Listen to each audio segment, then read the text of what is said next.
Magole toke ke tatara mo po uri me maungai ata mai. Pe a whamolua mo maungai loto maka. Pe ring me mo lau mare maanyo ni rek maudol ke lawa ke hiko ai ngau haa ko toa be o e kovi me maungai loto. Ka mautaria ngā vai ho wholofola ai o kune mawhai ke whamu ui. Ho mau lau maari e Jesus Christ ko alo ko mau whamu ui. Amen. Ko kore ke huwhangai benga i tara whatapu toa be wha awhaket pa me wharen. Ka tā mau whapalu whakahore tau programa koen whakawik. Wai ni inu ki tau tolu e toi tapu ai hala ki tau fōai me taim ki i tāni tina. Pea i programan o ko whaam ki tau tokanga ki he uhinga o e pekia ai eikosi sukrasi. Nā bevok ki tongai program koe ni. O kui kai koe whai tau pekia e ni e kau tau whenga ki tau lau e ngai talanoa koe ni. Ko ngai talanoa mahu inga tahaini. I e whatu e ngai gospeli. Pek maina witu bea ane mahu inga.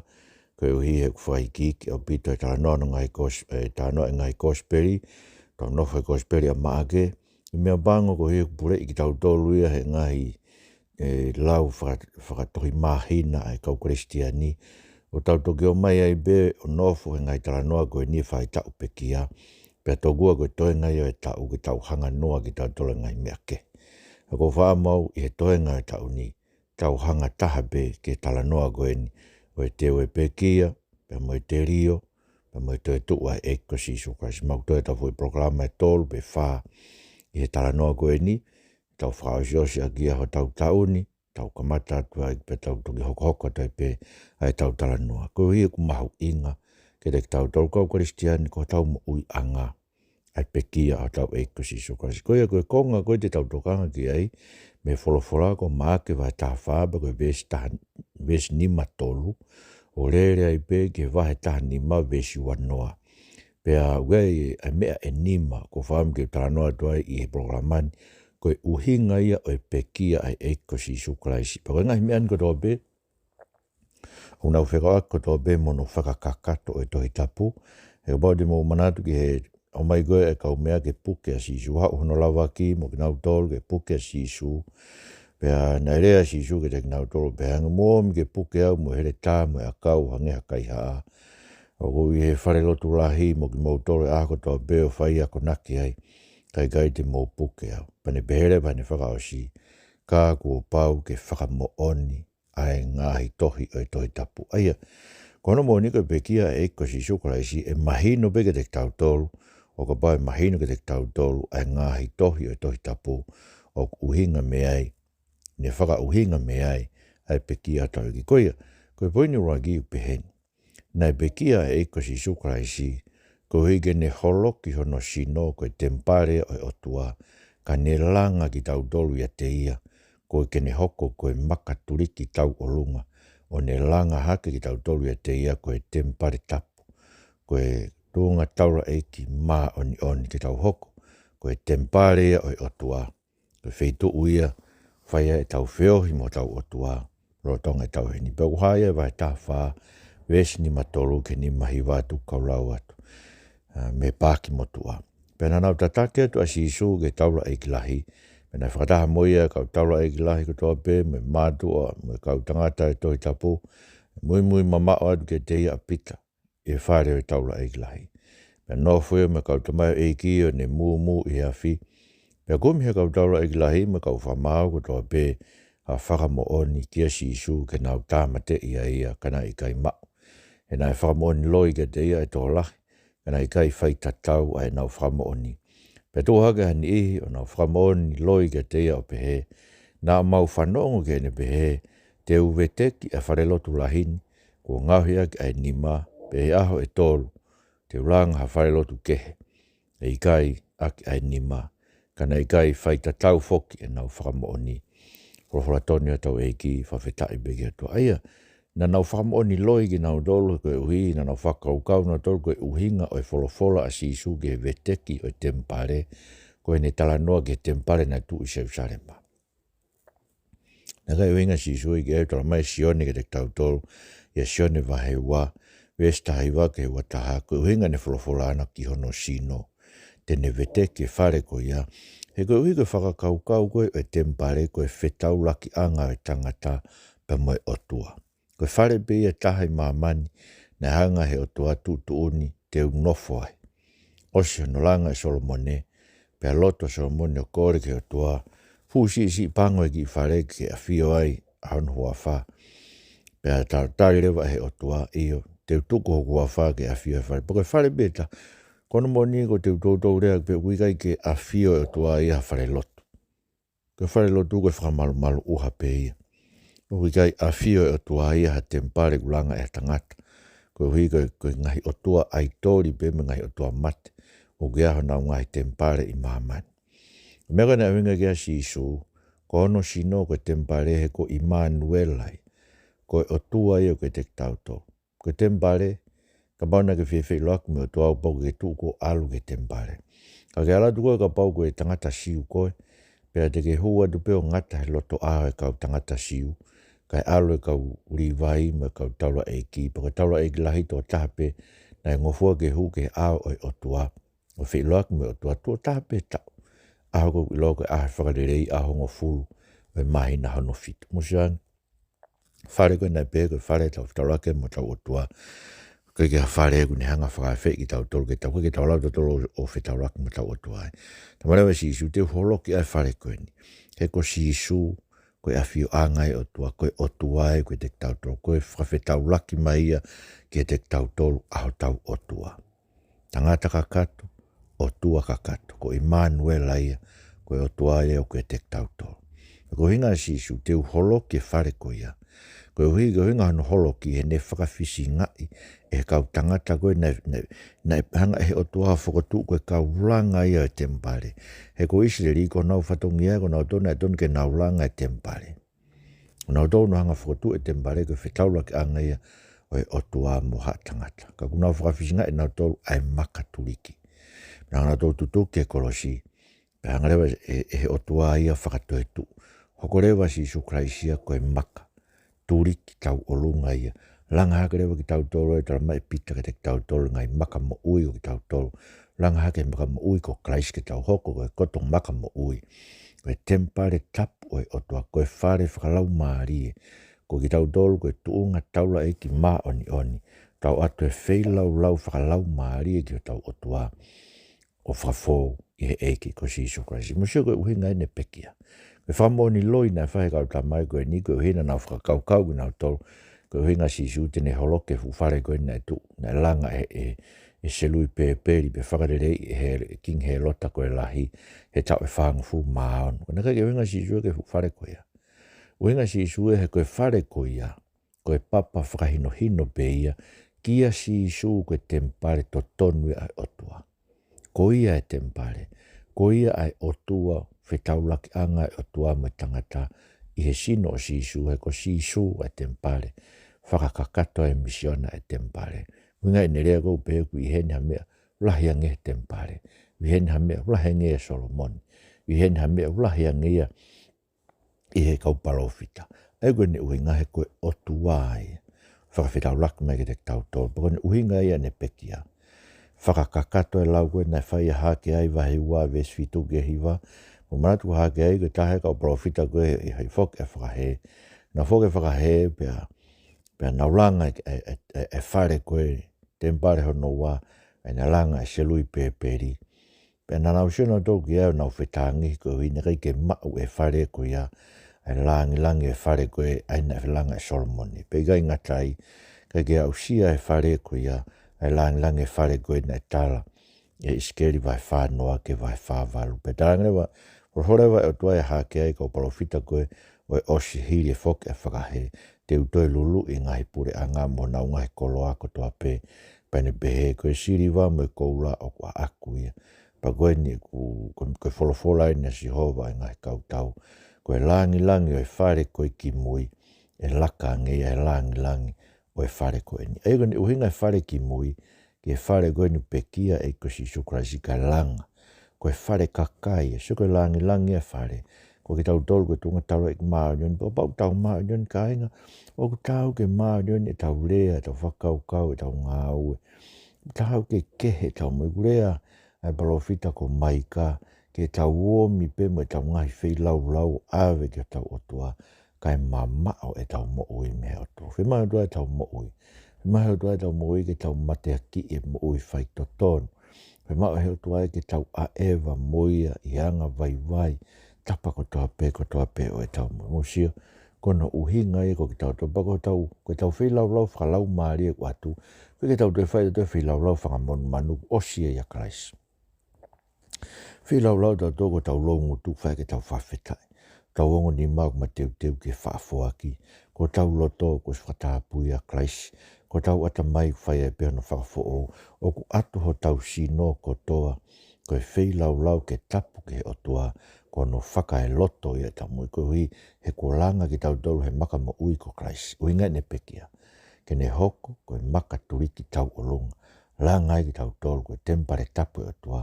Pe ko kotoa tu ka inga neongo to e langa tempare se usari. Ma koe ke utua to e langa tempare ai. Ke longe unau be to e langa tempare ui kai ko e tempare e to e tapu. Ko e tempare to e tapu ko koe moa. A tempare ko e langa maka tuunga ko Christ ko e maka mo ui ia. Ke ta hoko e whare whakalau maari e. Pea kulanga ki tau tolu ia ko e whare whakalau maari e. Tānaki ki ai e kakai o e Otua i heni. Ko i hei ai aho e haere mai Otua ia hiki e tempare ko ia. Hiki hanga tonu be ke tau hiki tau tō nofo. I he whakatupu fo o. Eia, ke ulaki uhinga ia o ene pekia. Whakakakato e lau ko he. Ko e tempare ki mui. E tempare ko e ni langi ia ngea. E tempare ki mui. Kono wa. Na pekia e ko si sukraisi ko heke whakakakato e te ia. Ai misiona ko na whakotu e Otua e kamata anga. I hono ngauhi o hatangata ke nau pūre. Ke mea kotoa pe. Na ngauhi e Otua. Whanong ka road be vesi ono noa. Ke ono ni maa o māku vai tā whā. Pe tuaga e kau taura e ki lahi i hao ngau nau whiu i kia si isu o pe he. O kui kai te ke rea ki ai. Koe hae ni uwhama oni i nau tolu ni kia te koe. Kana e longo pe au i kai si i rea. Pe te whiu e taura e ki lahi kia te iau ni pe he. Ko koe koe kala isi koe alo e monu ia. Pe pe he si isu koa uia. Pe te mō mamata ki e foha o e tangata. O nofo ia e ni mato mata o e mafi. Pea moe ne hao moe ngahi ao o e langi.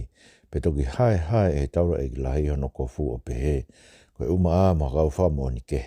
Ko mou whanong ke rea whi Otua. Koe haho mou loto. Pea nau loto taha ko toha pe. To tonu ke ne mate. Pea ka mata a anu en i ke te ia.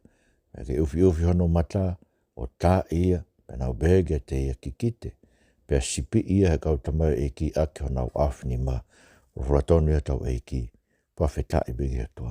Ko eke he taura e ki lahi ia pe ko koe e karaisi. Koe alo o monu ia. Pe koe alo o fungani maa olunga. Pe si isu ko au ia. Pea te mō mamata ki e foha o e tangata. O ku nofo i ni mato mata o e mafi. Pea moe ni hao me ngai aarang. Eia koe foha o e tangata. Ko ki tau tolu ia. Ko tau tuunga ia koe i e whakatupu ki tau tolu e Otua e kamatanga. Ngau ki tau tolu pia taranoa ke same valu, eke same valu ko hae tangata. Ko hige ke tokanga ke te pepe ko hanga whakamau laro si e tangata. He kau angelo, pa hanga whakakarau ni aki ia. He langi me nau ia. Ko i ke pūre tangata ke mea ko toa pe kua ngau. Hi frofo tonu tau Otua. Kaike, kau taumai ke te tau tolu he pelu, o kui kai ko ki tau tolu ia tau pūre mea ko toa pe kako Christ. Pe kutau whawhetai. Koe ui ne whakamau laro si a Christ ia. Kono hinga mea koe ke tau lawa pūre ke mea ko toa pe, koe ke tau ngahi ang hala. Koe tau ngahi ang hala tu uia koe fu awa he wahe ne ta of ki tau tolu. Me lawa ke tau pūre i hamea e taha i ao o tau Otua. He ue fu awa he wahe koe ni. Ka kohanga e Christ ia ne peki a holo ke fu awa he wahe koe ia. Pea hikirewa Christ ko tau tangata ia koe i langi. Alo a fio me to mata o e tamai koe foha e tangata. O ne pūre ki he mea ko toa pe he fu universe koe ni. Pea koe ne pūre, o ne whai ako na mawhai koe ia, ke ne awe ki tau tolu, ai ngai foha toa lahi, ki he langi ia ta tau moia. Koe hui, he koe ne lawa kaniseri tau ngahi anghala, tuki whao e tohi mo ua tau ngahi anghala, ki he kolosi koe iai, o koe ne lawa lewa e ia e ne awhio me langi.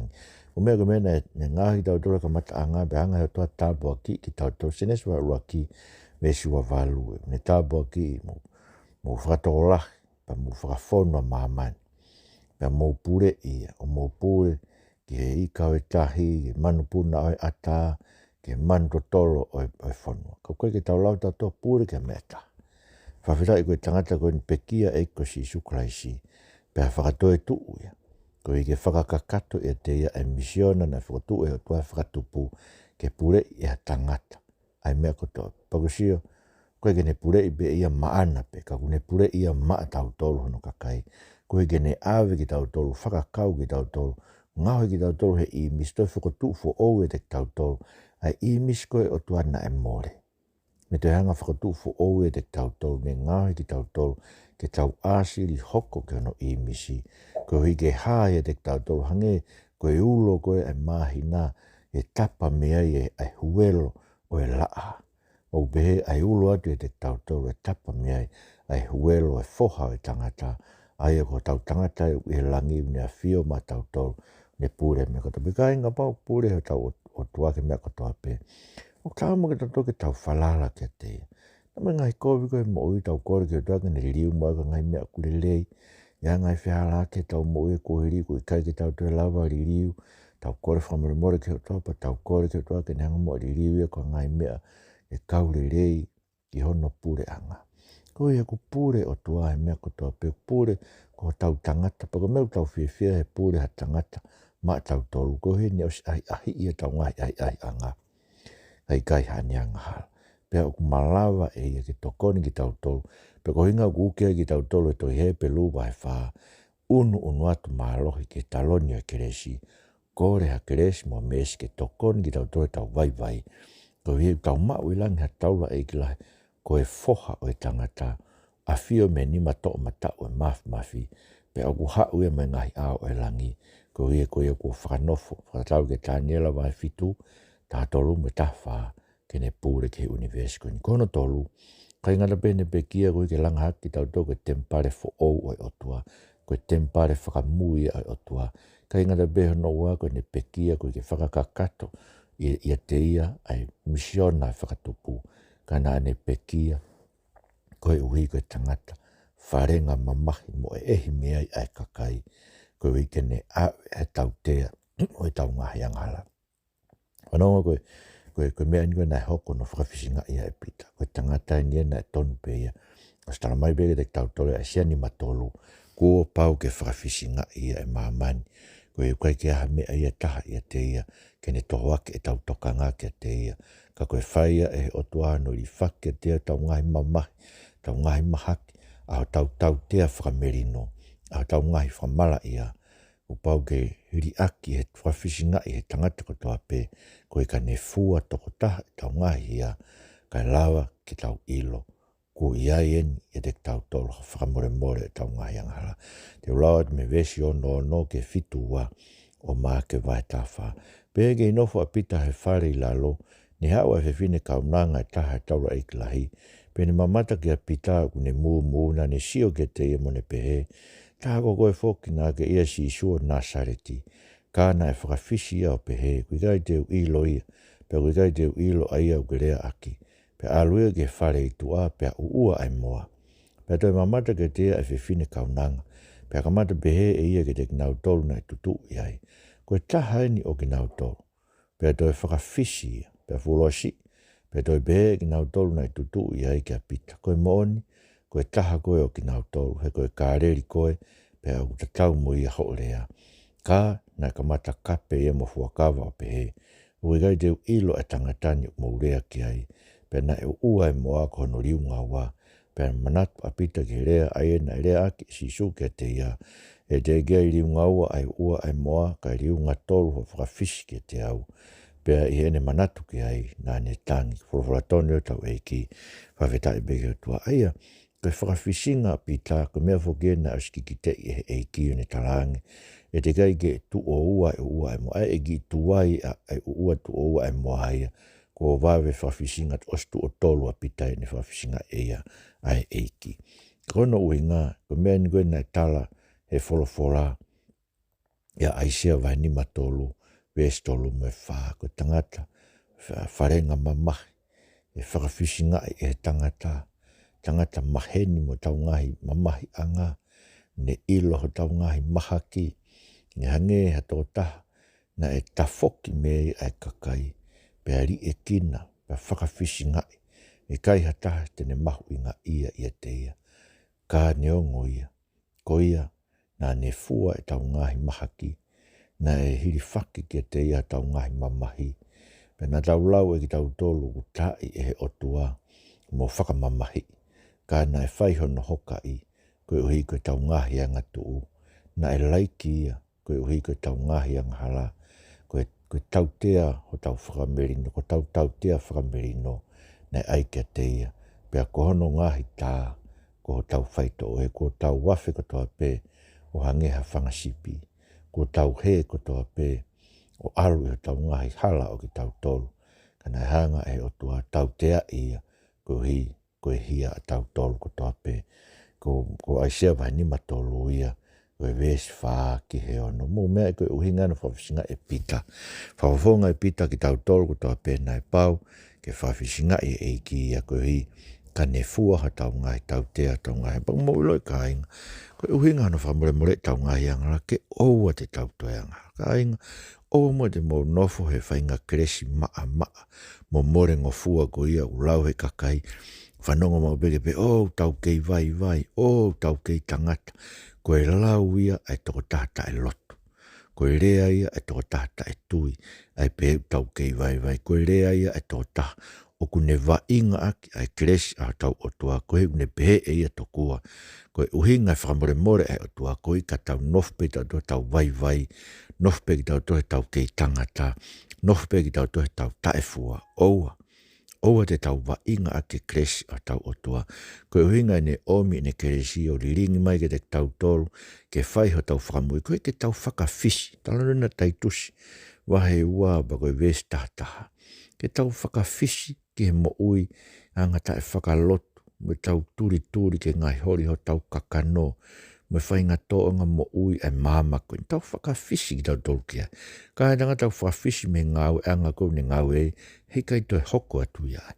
Ai koe whakaamui ai kresi atu, koe kresi atu ako mai, whakamui ki tau toke tau whakawhisi ke ngai toonga koe, koe no uhinga e ne fua tau tia whakamerino.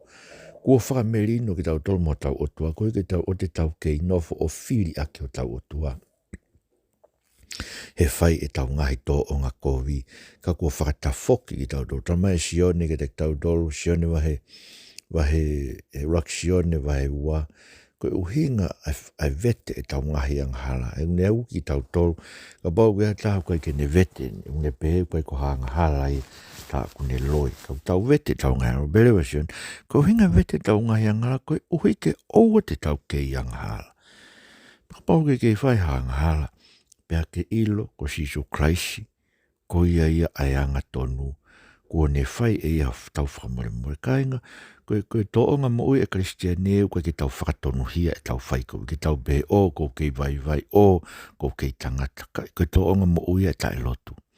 Koe kristianeu ne be, ko whihi au ke ngahi ang hala, ko whihi a ke as ai ang hala e kumo ui, e tokoni mai mo ke ai ke mate au ngai kupu koe no koe mamani, whihi au ke as ha meheka, whihi au ke as e te manu, whihi au ke as e te e loto kovi mo e laui kovi, whihi au ke as e te e anga uri mo e whi au aki, mo e ngahi whakakau uri katoa pe, whihi au ke as ngai mea koe he mo ui, he ko whaamau ke uraka, takanga vai mo koe, aha katoa pe ke whakahino au me o wholofora, ke he tōnga mo ui tāu ke whaakisio, koe uhinga e pekia Jesu Christ, whakawhisinga, whakasitua ia ka tangata wharenga mamahi, maheni mo tau ngahi mamahi, koe uhi ke ne fua tau tea whamala ia, ke hiri whaki ke tea tau tea whamerino, koe uhi, ke oua te tau toi fia, ke hoko ate tau mo ui, he whaianga hala.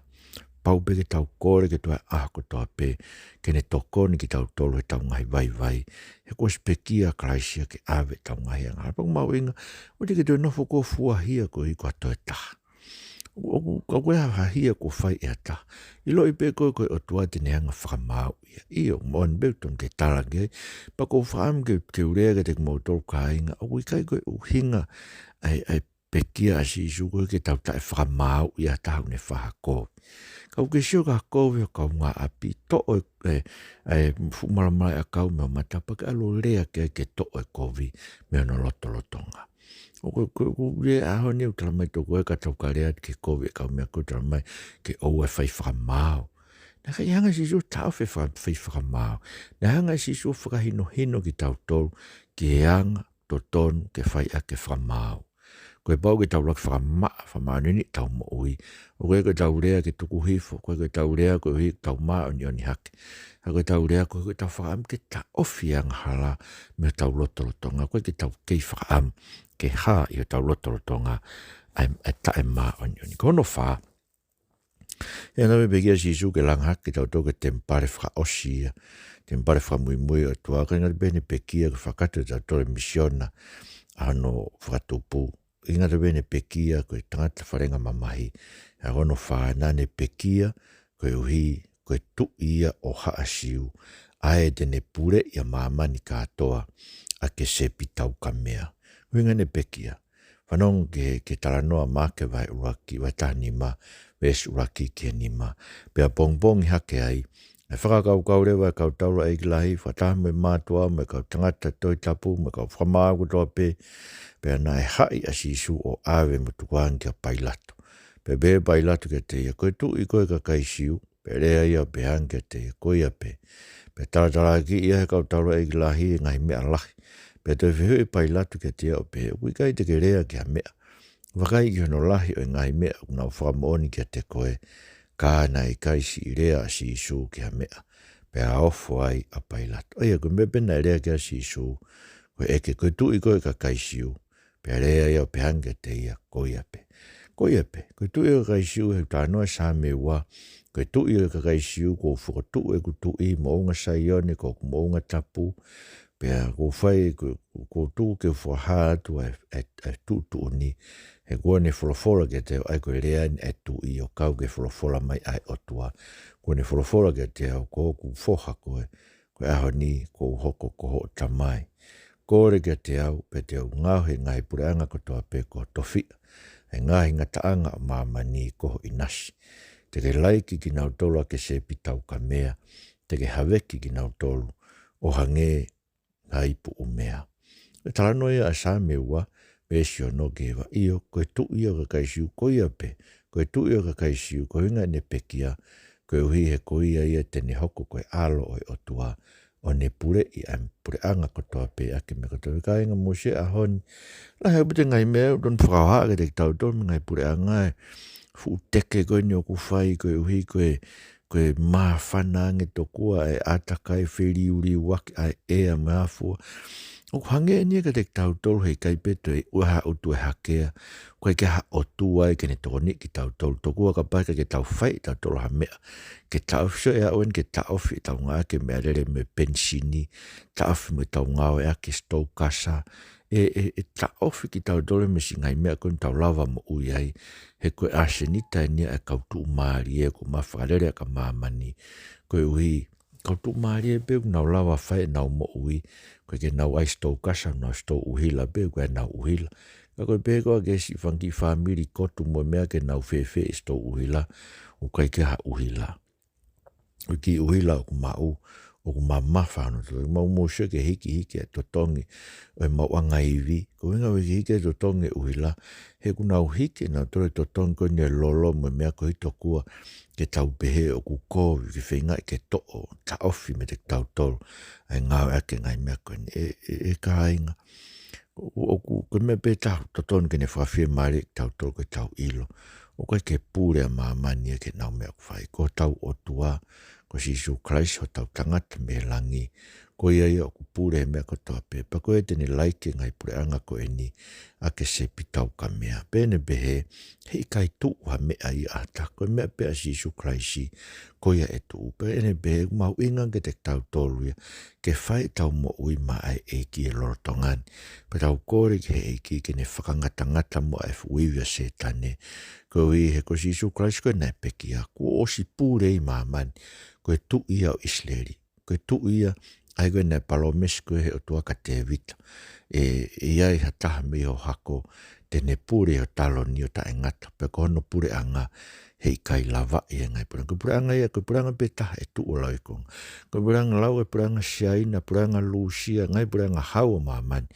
Hei kai tu o puranga tako, puranga hau en tau kau ki ai. E puranga tau kau ki ai, moe alo e Otua na e pekia ma tau tau ko eki ofa. E mate ma atonga ko hei ke awe tau ngahi ang hala. Koe ki konga ko ia, e wahe ragi ves, vai tahani mawe ragi ke ni mapa koe whaka o si rewa. Nai pekia si sukraisi, koe whetongi o ki tau tolu e kau whai kovi.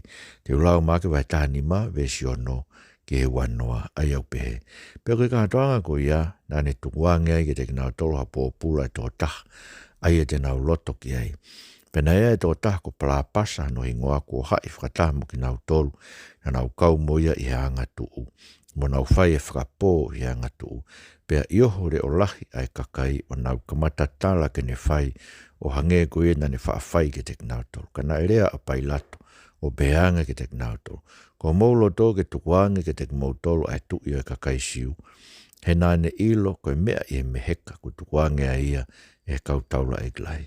Kana e wei e kakai e kau taula e glahi, ke ne tuku mai a palapasa pe ke te kinau tolu. Pe to rea pai lato ne behange ke te kinau tolu. Ta koe haho mō loto ke whai ke te ia, ai ok mō ui koe tuk i a kakai siu.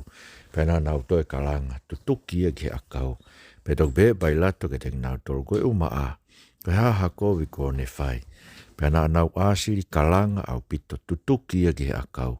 Pe koe mea i he whakawhi maari e pai lato ke kakai, na ne tukuange a palapasa ke te kinau tolu. Pe hiri ne kau i maia i a sisu, na ne tukuange ke tutuki ke akau.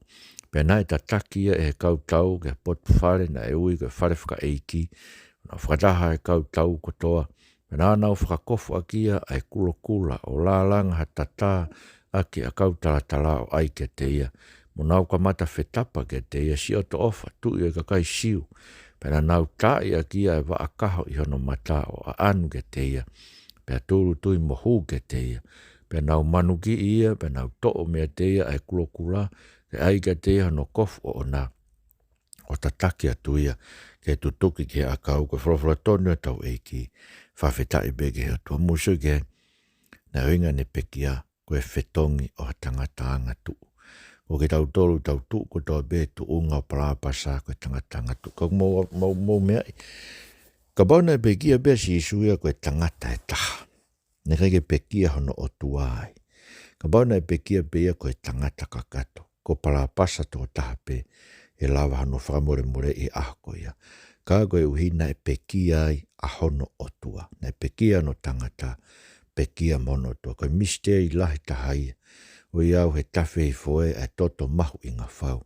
Koe taa he Otua. Riringi ke huhu ia. So tā noe himi a moritoni. Na e pekia hotau Otua. Koe iaha mea mamawhau ko tau whahinga. Koe hoko e Otua mo ui. Koe mea ke mate pe. Sio lau ia himi ta. Moritoni i ono watolu. Koe hoko e Otua mo ui. Koe mea ke mate pe. Kono Uhinga e pekia hotau Otua mo ui he kolosi. Koe whetongia o e tau ngaianga. Ka inga nani whola si su. Nei gai te uhau ke mau se vāniti ka. Ke se vāniti pe e au. Pe a whake e ku mo ui ke whetongia katola. Bau pe he. Ko whetongia e kalaisi ki tau tolu he ni mui wha se vāniti. Ta koe mui wha se vāniti a kalaisi. Koe me e u tau ke whahae te tau tolu. Koe kakai ki tau tolu na e whetongi e kalaisi tau wangatu. Ka inga koe mui wha se vāniti. O peheni ma o bene whakaukau. Koe haha mea te uwhai ke le rei ke tō tāko e. Pate ke whakaukau ho nofo maari, haha mea te uwhai ke le rei ki hoksi oku maari. Haha mea te uwhai ke kau le rei ki a teia. Haha mea te uwhai ke kau le rei ki si eku whanau. Haha mea te uwhai ke kau le rei ki si eku kau ngāwe. Koe ngāwe e se vāniti usio mau pegi ha mea ke le rei ai e tāko e. E koe ne ngāwe tu mau be ne mo ui. Koe ne mea koe ne ihe ni ke langa hake. Ai kakai ke he kainga. Koe mea ia ko whai e si isu ma tau tore ne whetongi. Ai tangata tu koe ni ko palapas. O ne whetongi ai tau tore ka wanga tu koe uhi. Na ne hoko ia koe tō taha tauhi. Ke ne tauhi ke te tau tore. Pau tāma ke tau tore.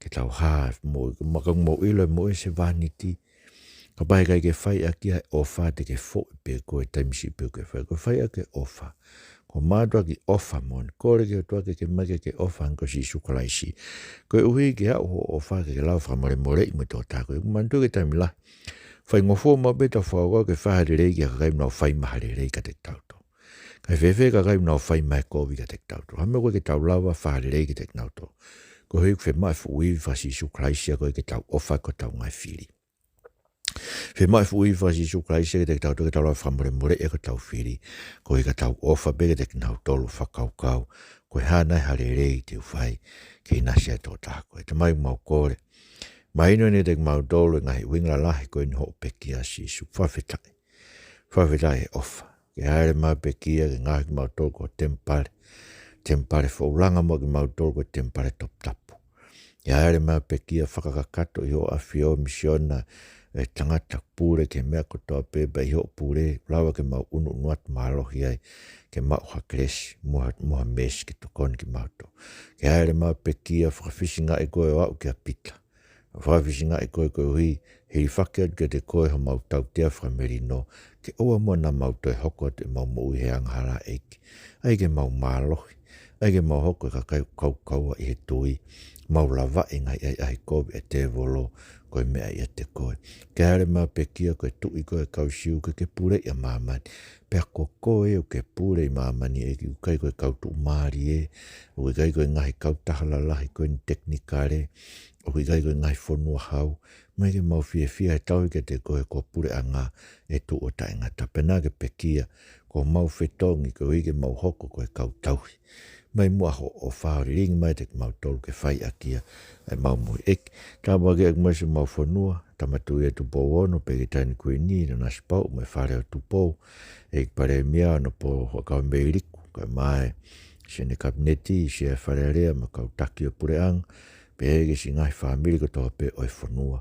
Mau kore o tua mai mua ke o ke o mau loto ai uhinga ho pekia, pe mau lalaka i he mama ko ia, o takaanga vai ma wai pe e whiohi moko e Jesu Christ mo whamo ui. Amen. Whamarala hea Katarina tohi mai wharen ko i kei whawhainga maari e programan. Whamarala